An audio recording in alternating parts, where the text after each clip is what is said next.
You have said these words thousands of times. If you're Muslim, you said them today. Alhamdulillahi Rabbil Alameen. Praise be to Allah, Lord of the worlds, not the world, worlds, plural. Most people hear that and assume it means humanity or creation in a general sense. That's not what the Arabic says. And when you look at what else the Quran says alongside it, you begin to realize that Islam may have answered the question modern science is still spending billions of dollars trying to ask. The question is not new. Are we alone? In 1950, physicist Enrico Fermi sat down for lunch and asked a version of it that has haunted science ever since. If intelligent life is statistically inevitable, and given the scale of the universe, it is, then where is everybody? Scientists call it the Fermi paradox. No answer. Not yet. But here's what almost no one put side by side with that question. 1,400 years before Fermi's lunch, the Quran addressed it, not metaphorically, not vaguely, directly. Surah Ash-Shura, verse 29. Most translations read something close to this. And among his signs is the creation of the heavens and the earth, and what he has dispersed throughout them of creatures. The Arabic word used for creatures is daba.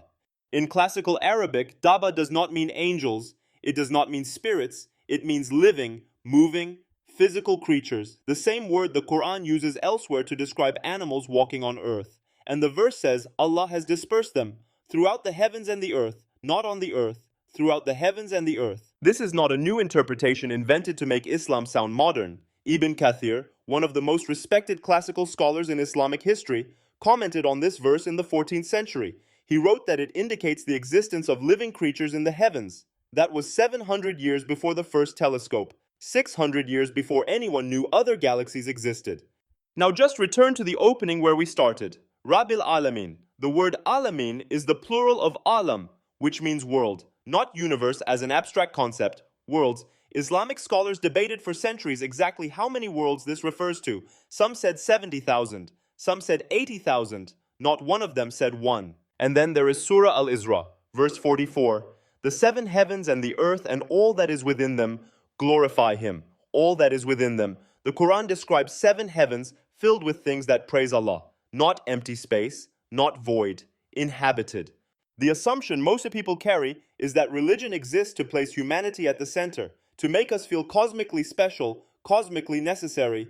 Islam does not do that. The Quran tells you plainly, you are not the only creation Allah made, you are not the only one who praises Him, and you are not the only dabba He has dispersed across His creation. What science is still searching for with radio telescopes and Mars rovers, Islam named as an established fact 14 centuries ago.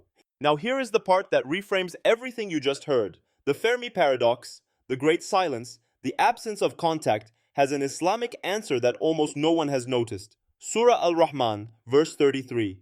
O company of jinn and mankind, if you are able to pass beyond the regions of the heavens and the earth, then pass. You will not pass except by authority from Allah.